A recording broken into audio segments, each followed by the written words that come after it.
We're back again, and we have the rough-in cabinet. We are going to proceed to mark the flanges on the 2x4 studs so that we can chisel them out.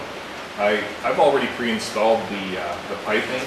The piping has to be 8 inches down from the underside of this framing member. And I've also got my low voltage wiring installed and also my supply line. So for the time being, we're just going to kind of put those out of the way. And we're going to just place this in place so we can actually get some marks on our stud. You'll notice it comes straight up to the bottom here, and there's just usually a little bit of a gap. We're going to refer to our marks that we made earlier at 42 inches, and we're going to try and sort of get this cabinet somewhat centered between our framing as well.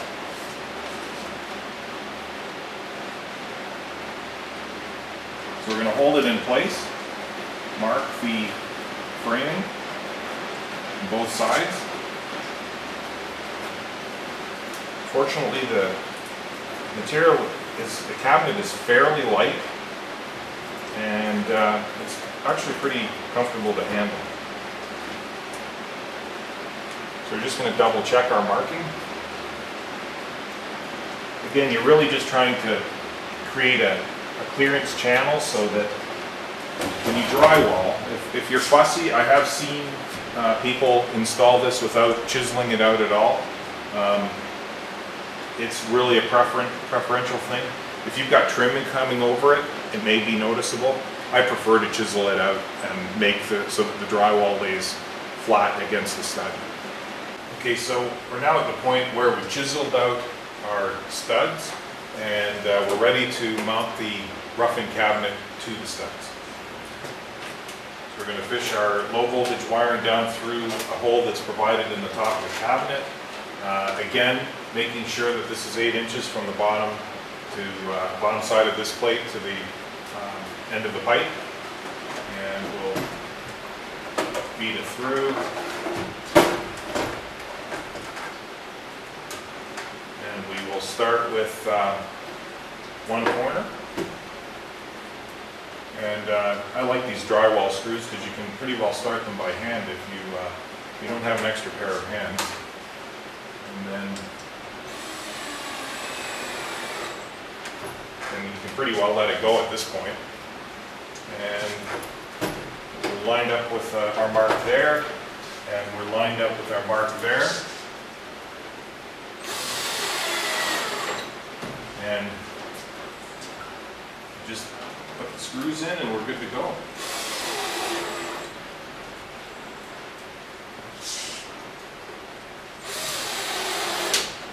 That's it. So the rough-in cabinet is mounted, and the next stage of our work will be to install the PVC to hose fitting onto this pipe on the inside. And in order to do that,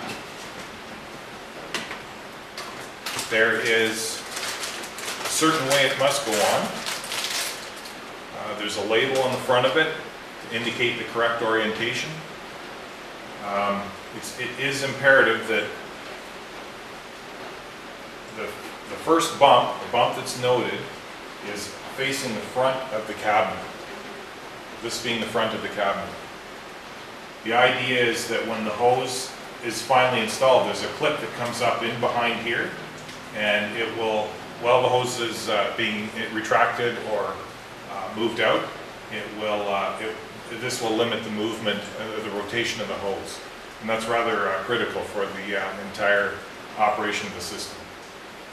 So again, we're going to mount this onto the end of the 8-inch pipe using PVC cement.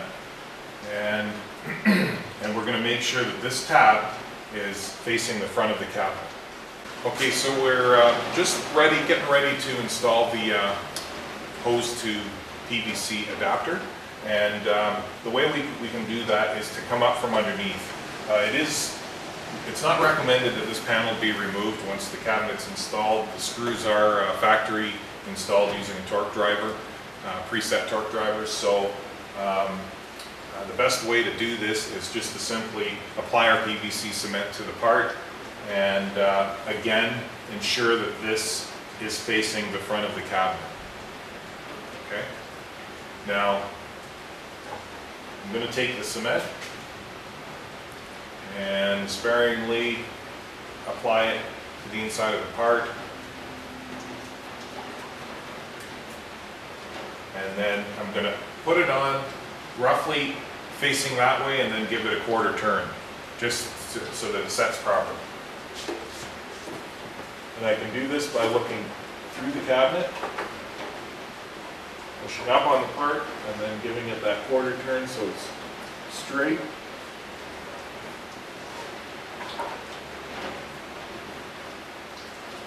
And that's it. We'll let that set up, and then we'll go on to our next phase of installation.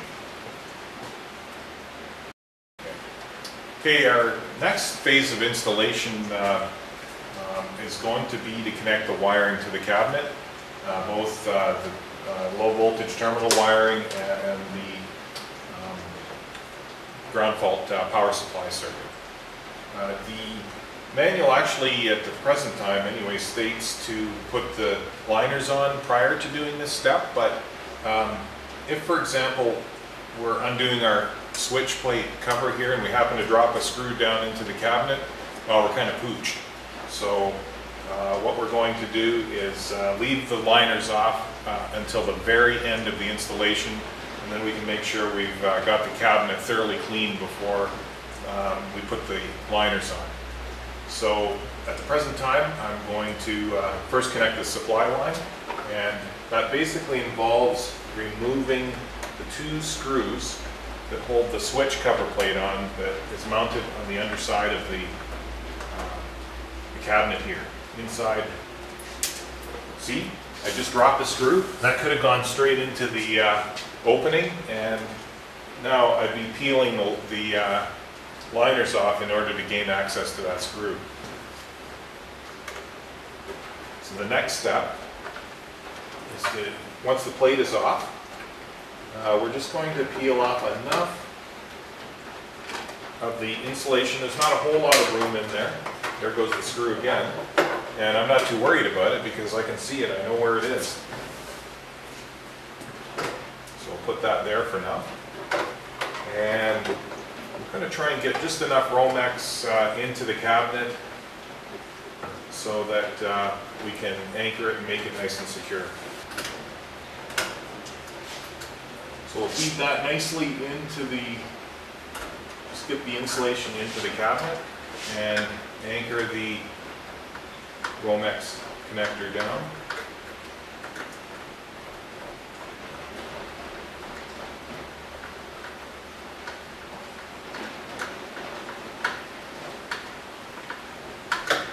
Okay, we don't need near this amount of wiring coming through, so we'll cut that back to roughly 4 or 5 inches coming out of the box. And we'll splice that back. We do have a ground lead on here, although this system is fully plastic for the most part. There is protection circuitry inside the controller for the retractor unit, and it does require a ground path for that protection.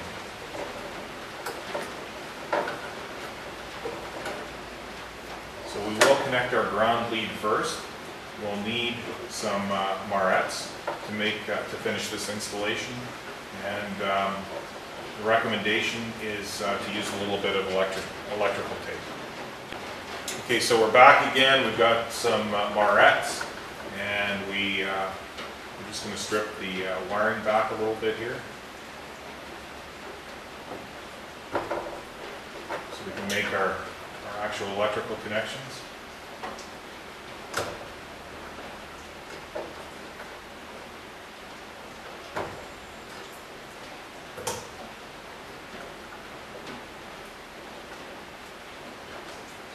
As I said earlier, we'll start with the ground lead, wrap that on and tie it in.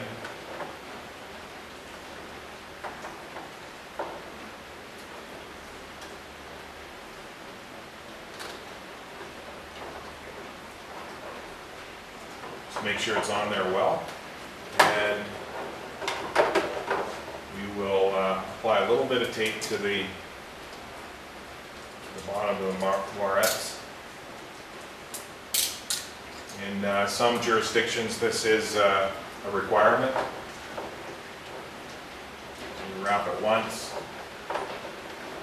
We'll put it inside the opening, up and out of the way. Next, we'll do the neutral or the white leaves.